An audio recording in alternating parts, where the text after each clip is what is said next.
شیطان بہت شیطانی قوتیں رکھتا ہے، لیکن اللہ کے خاص بندے شیطان سے قوی ہیں، طاقتور ہیں۔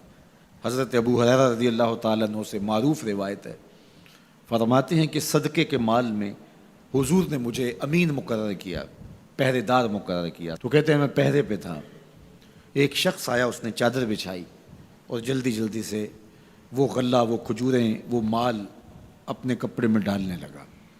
میں نے دوڑ کے اس کو پکڑ لیا، تو اس نے اپنا آپ مجھ سے چھڑانا چاہا، لیکن میرے ہاتھوں کی گرفت مضبوط تھی، وہ چھڑا نہ سکا۔ اس نے کہا کہ میں کثیر العیال ہوں، میرے چھوٹے چھوٹے بچے ہیں، تو بھوک نے مجھے چوری پہ مجبور کیا، میں کوئی پیشہ ور چور نہیں ہوں۔ کہتے ہیں مجھے ترس آ گیا، میں نے اس کو چھوڑ دیا۔ خیر رات گزر گئی، صبح ہوئی، حضور کی خدمت میں حاضر ہوا تو آقا کریم نے فرمایا کہ ما فعل اسیرک البارحہ، ابو ہریرہ رات والے چور کا کیا بنا؟ عرض کی حضور وہ بڑا مجبور شخص تھا کوئی، اور اس نے کہا کہ میں پیشہ ور چور تھوڑا ہوں، بچوں کی بھوک نے مجھے یہاں تک پہنچا دیا۔ تو حضور علیہ السلام نے فرمایا جھوٹا شخص ہے، اور سنو آج پھر آئے گا۔ کہتے اگلے دن تو میں طاق میں رہا، تو خیر وہ آیا اور اس نے چادر بچھائی اور غلہ اس چادر میں ڈالنے لگا۔ میں نے جا کے پکڑ لیا، تو اس نے کہا مجھے چھوڑ دے۔ میں نے کہا میں تو نہیں چھوڑوں گا۔ اس نے کہا کہ مجھے چھوڑ دے، منت سماجت کی اور بہت ترلے کیے، تو کہتے میرے دل میں پھر ترس آ گیا، میں نے پھر چھوڑ دیا۔ میں پھر حضور کی خدمت میں آیا تو حضور نے فرمایا ما فعل اسیرک البارحہ، رات والے چور کا کیا بنا؟ میں نے کہا حضور وہ آیا اور اس نے کہا میں کثیر العیال ہوں، مجھے پھر ترس آ گیا، میں نے چھوڑ دیا۔ فرمایا جھوٹا آدمی ہے، اور سنو آج پھر آئے گا۔ اللہ اکبر! جو ہو چکا وہ بھی حضور جانتے ہیں، جو ہونے والا ہے وہ بھی میرے حضور جانتے ہیں۔ یہ اللہ نے اپنے محبوب کو شان دی ہے۔ تو کہا آج پھر آئے گا۔ کہتے ہیں میں طاق میں تھا کہ وہ آیا، اس نے چادر بچھائی اور غلہ ڈالنا شروع کر دیا۔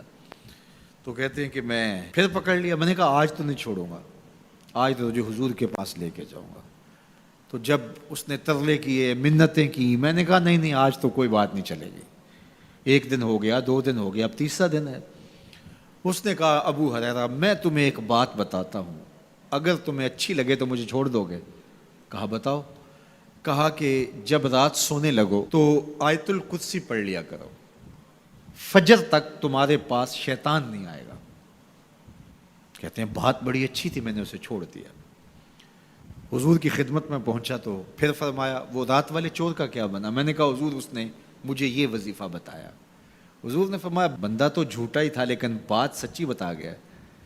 اور پھر فرمانے لگے ابو ہریرہ جانتے ہو وہ 3 دن جو آتا رہا وہ کون تھا؟ میں نے کہا اللہ و رسولہ عالم۔ فرمایا وہ خود ہی تو شیطان تھا۔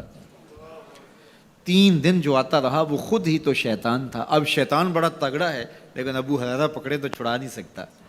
یار ابو ہریرہ پکڑے تو شیطان چھڑا نہ سکے، اگر حضرت عمر پکڑ لیں تو یہاں تو آ گیا نا، حضرت عمر کے سامنے تو آنے کی ہمت بھی نہیں کرتا۔ ان الشیطان یفر من ظل عمر، شیطان میرے عمر کے سائے کو دیکھ کے بھی بھاگ جاتا ہے۔ تو شیطان بڑا طاقتور ہے، بڑا قوی صحیح، لیکن اللہ کے مخلص بندوں کے مقابلے میں وہ بہت کمزور ہے۔ اس لیے اس راستے پہ اگر چلنا ہو تو کسی طاقتور کے ساتھ چلیں تاکہ یہ کمزور سمجھ کے حملہ آور نہ ہو جائے۔ تو ہم نماز کے اندر جب کھڑے ہوتے ہیں تو اس وقت اللہ سے سیدھی راہ جو مانگ رہے ہوتے ہیں، تو یہ نہیں مانگ رہے ہوتے کہ سیدھی راہ دکھائی دے، ہم دیکھ چکے ہیں حضور کے صدقے سے تبھی تو کلمہ پڑھا ہے، سیدھی راہ دیکھ چکے ہیں تبھی تو وضو کیا ہے، سیدھی راہ دیکھ چکے ہیں تبھی تو کانوں تک ہاتھ لگا کے ہاتھ باندھے اس کی حضور کھڑے ہیں اور رخ قبلہ کی جانب کیا ہے، دیکھ چکے ہیں۔ لیکن آج نماز کے اندر ہم یہ کہہ رہے ہیں اہدنا الصراط المستقیم، مالک راہ دیکھ تو چکے ہیں لیکن پہنچنا بڑا مشکل ہے، راستے میں شیطان بھی کھڑا ہے، نفس بھی کھڑا ہے، کہیں راستہ خراب نہ ہو جائے، ساری زندگی کی کمائی کہیں لٹ نہ جائے۔ اس لیے اللہ سے مانگا کہ مالک ہم کمزور ہیں، ہمیں کوئی مان نہیں ہے کہ ہمیں راستہ دیکھ لیا تو منزل پہ پہنچ جائیں گے، قدم قدم پہ شیطان ہے، نفس موجود ہے، مالک تو دست کرم بڑھا اور ہمیں منزل تک پہنچا دے۔ اور جب وہ کرم کرے گا تو پھر پہنچتے ہوئے دیر نہیں لگے گی۔